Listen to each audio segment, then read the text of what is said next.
See, a lot of the time we trying to figure out how do you serve the person that may be ahead of you or mentoring you or what have you. It's like bring them value. And so I'm always open to figuring out where that value, who has that value. And then once I get the value, determine if it's for me, and if it's not for me, that it could be of use to somebody else.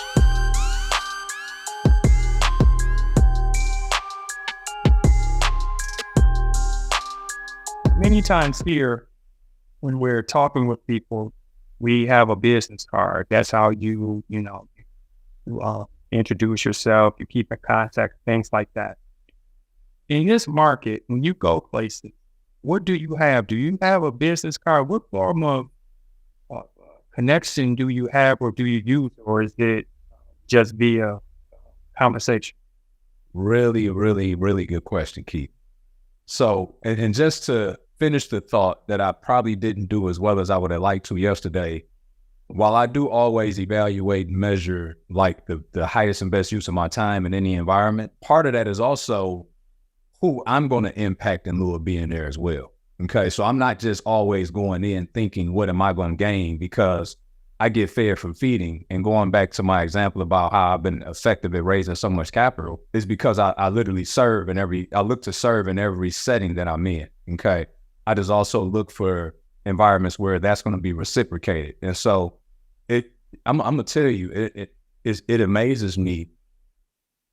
Not as much now as it used to, but it still does sometimes, at how God positioned me around like super successful people that I may be partners with in a capacity of them being an investor of mine, but that I end up counseling them on marriage or counseling them on parenting and so you'd be surprised that, and this is why it's so important that we always understand our uniqueness, the gifts that God has given us, and never think because somebody else may be more financially successful that there's nothing they can get from you. Because so as long as you show up who you are fully present and don't compromise that, there's always so much that can happen in that exchange. For them, the money is easy, but they're struggling in other aspects of their life that you may have already been flourishing in. But coupled with that, so certain environments, I will take a business card.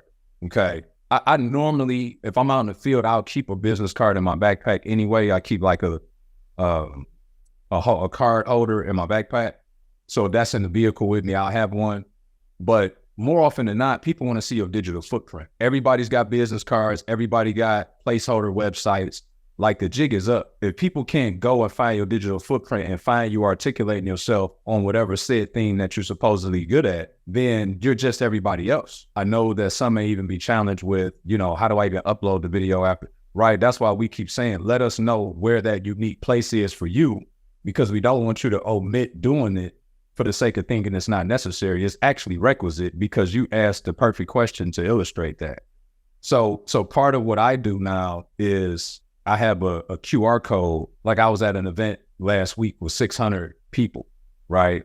I was blessed that, my mentor put me on the stage and I got a chance to speak for a little while. But as I engage with folks, there were people there from various ages, right? From probably 18 all the way up to 65, 70. And so depending on what segment of the demographic you find, then to your point, yes, some may be more inclined to ask for a business card, but I can tell you that even the baby boomers, my parents' age and otherwise, even they spending time on Facebook looking at videos all day. So nothing beats your ability to have a digital footprint that even if you have a business card, the idea will have a QR code on that business card to then send them to your LinkedIn, send them to your Facebook, send them to your website, where at every last one of those places, there's some video of you communicating what you do. So this is the society we live in, and so much so that it's easy to just even go and copy somebody's stuff off of another site. And so if you want to stand out from the crowd, the better that you get at speaking about what you do, the more clarity that you will provide for the end user, and your conversions will go up. Is that QR code on the card that you hand out? It is. Yeah, it is. It is. So I got a QR code on the business card that I hand out, but then also, because I know I always have my phone with me, I have a digital version of it to where if I'm with somebody, they can literally just pull out their phone and take a picture of it right there, open it up, and then they got literally everything, my entire digital footprint. If you're going to a networking event, are you looking for a certain type of people just for investment purposes, or people that are looking to buy a property so that you can reach out to them after you rehab the property or something? Yeah, that's a great follow-up question. So previously, I used to go into networking events with a game plan, right? So that it was tactical, it was strategic, and it was tactical. Excuse me. Whereas now, I just focus on meeting people. I'm big on, energy and all those things. And so I engage with those that engage with me. I engage with those that I feel led to engage with.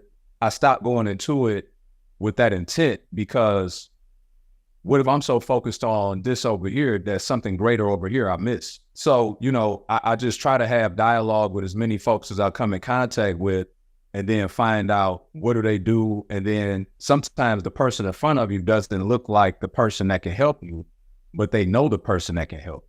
And so, I'm just literally, I pray before I go into those environments, and I just ask the Holy Spirit to lead me. And I trust that whoever I come in contact with, I just give them a couple minutes and figure out what they're talking about, because you never know. Like, what if you were in a situation where, as a matter of fact, I was in this situation. So in Tampa, I met this guy after I got off the stage from speaking. It was this guy who specializes in putting together packages for commercial banks, like primary banks, to make your portfolio more lendable, right? Now, he does this to scale. So he's more talking about like, large commercial portfolios, multifamily, hotels even. And so even if that was not something that I could use right now, that's something that somebody in my network, maybe even my mentor, could use. Now, how much value is that when I bring a resource like that to somebody that is a little further ahead of the game than me, and I could serve them in that way? See, a lot of the time we trying to figure out, like, how do you serve the person that may be ahead of you or mentoring you or what have you? It's like, bring them value. And so I'm always open to figuring out where that value, who has that value. And then once I get the value, determine if it's for me, and if it's not for me, that it could be of use to somebody else. The reason why I don't have to strategically go in looking for a lender, looking for somebody, because when I show up, I'm so prepared that if anybody starts talking to me, they're going to instantly know that I'm somebody of value that they should probably connect with. So I think it's the reverse of the question you asked, Chad. I think it's more so, being that you are in the industry and everything as you start to speak oozes out that you are the subject matter expert in your industry. Those people are going to gravitate to you more than you having to go and get them.